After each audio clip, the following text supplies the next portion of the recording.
Yes, it's more questions that atheists can't answer, that atheists not only can answer, but our answers are far superior to the answers proposed by the religious. Why do these things keep coming up? Why can the religious not learn their lessons? Let's find out.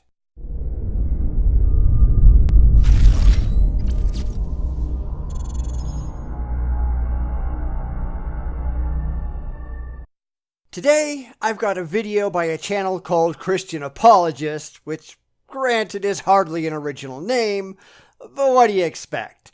And I was looking at the description for the video, and they say that these questions are about Jesus Christ, etc., but not one of these questions actually mentions Jesus at all. Not sure what to make of that. But anyway, let's go take a look at another pile of questions that all atheists can easily answer and why there is something fundamentally wrong with the religious. Hello, you've reached ChristianApologist.com, and I'm S.J. Thomason, and today I'm going to present to you 11 questions that atheists cannot answer. You mean like all of the hundreds and hundreds and hundreds of questions that apologists claim we can't answer, that we answer very easily, because at their core, they're all just absurd questions that expose the central irrationality of the religious. More of those kind of questions, you mean? All right, get on with it. The first question, how do you explain why the early Christian martyrs preached for decades saying they saw the risen Christ? The same way UFO apologists preach today about alien abductions. The same way Bigfoot believers assert that Bigfoot exists. Throughout history, crazy people have said crazy things, and more often than not have gotten away with it. I'm not sure what atheists are supposed to explain, because it isn't just Christianity that has preached ridiculous religious messages, even under potentially heavy penalties or even death. Just look at Myanmar, where Buddhist violence against Muslims reached a peak back in 2012, with more than 200 Muslims being killed and another 10,000 being displaced. Does this somehow make Islam true? I kinda doubt you'd think so. 2. How do you explain the rise of Christianity to between 5 and 6 million by 313 when it was finally legalized from such humble roots? How do you explain the rise of Scientology in just 50 years? They claim to have more than 10 million followers worldwide, which I guess makes them much more successful than Christianity.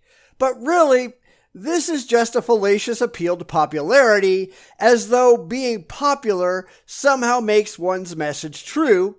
And of course, this is not the case. Because I'm sure our apologist here wouldn't agree that because Islam is set to outpace Christianity in the next couple of decades, that somehow makes Islam a better religion than Christianity.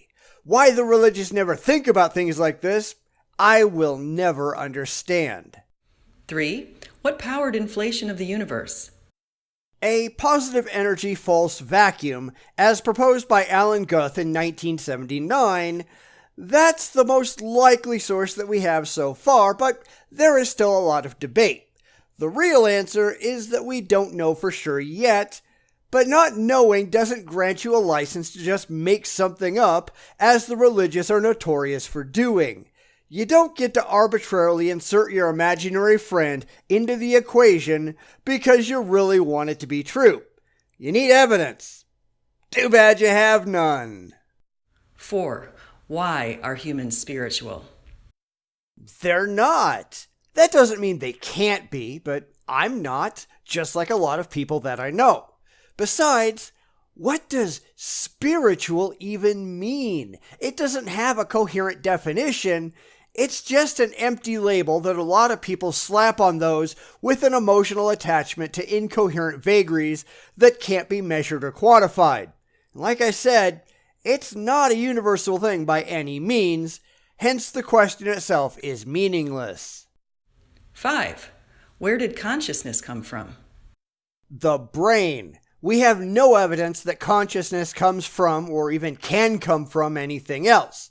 At the moment, the best thinking on the subject suggests that our consciousness arises from a part of the brain called the claustrum, a thin sheet of neurons that wraps the brain. Scientists haven't been able to study the colostrum in as much detail as they'd like, for obvious ethical reasons, but in several cases where the colostrum has been accidentally manipulated, we've seen that it can turn consciousness off and on. Seriously, apologist, do you even Google? 6.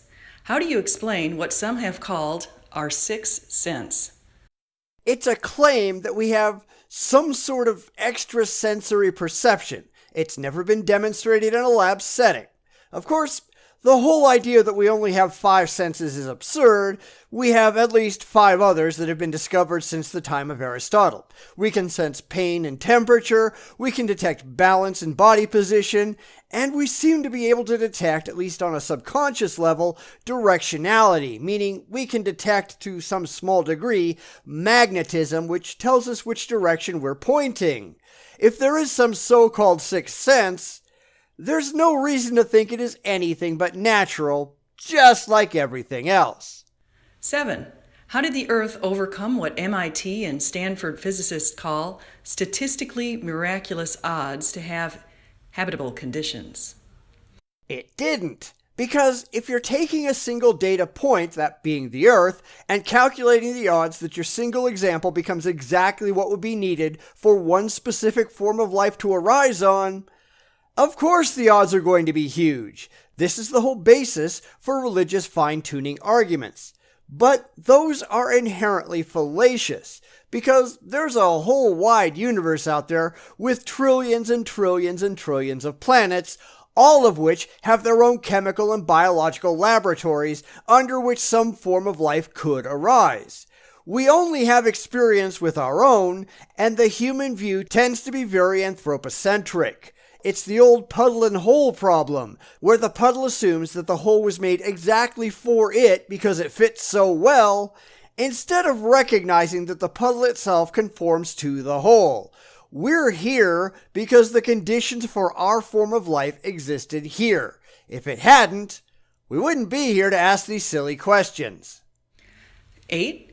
Why does humanity cherish humility and honesty over pride and deceit? I don't know what humanity you're talking about, but you need to look in your own backyard because Christians in particular, but other religious groups as well, like to pretend that the creator of the universe is their best friend. That's not humility. In fact, you see a distinct lack of humility everywhere you look. All of these self-congratulatory award shows on TV. Politicians looking to take credit for things they had nothing to do with. I'm not even sure how I can take this question seriously. 9. Why do almost all feel compelled to do what's right by helping neighbors? Why is there a norm of reciprocity? Because humans are an inherently social species, and we form societies based around mutual cooperation. And of course, we're hardly the only species like that on the planet. Most higher-order animals cooperate with each other to some degree or another, either in natural family groups or in larger societal conglomerations. I'm still waiting for a single question that atheists, or anyone with 45 seconds and an internet connection, can't answer.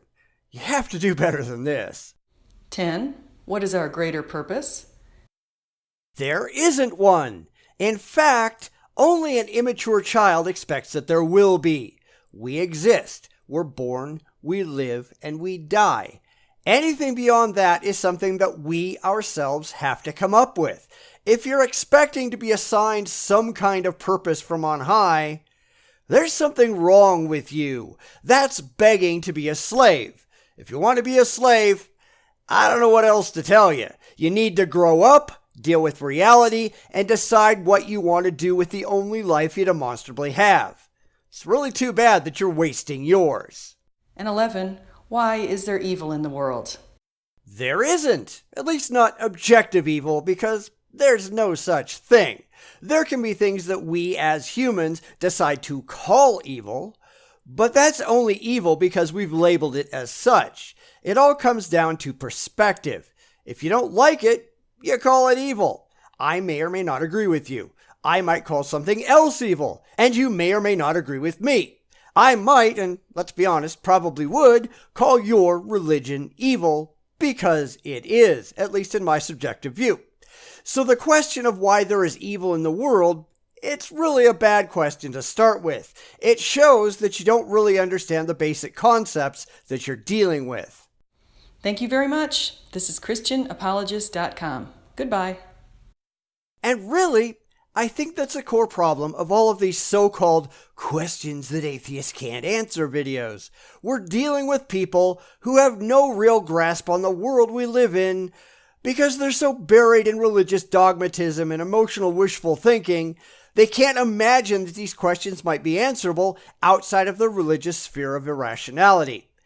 It honestly didn't take me more than a couple of seconds to come up with answers to any of these, and my answers are, I'm sure, far superior to anything that the religious could pull out of their theistic backsides, because my answers, at least, are based on evidence, reason, logic, and critical thinking. The religious not only have no good answers, they don't even comprehend the questions they're asking. They certainly don't know how to get from those questions to anything resembling reality because they really aren't concerned with reality. They only care about their feelings, not the facts, and certainly not credible answers that have their basis in the real world. And let's say it all together now. That's just sad.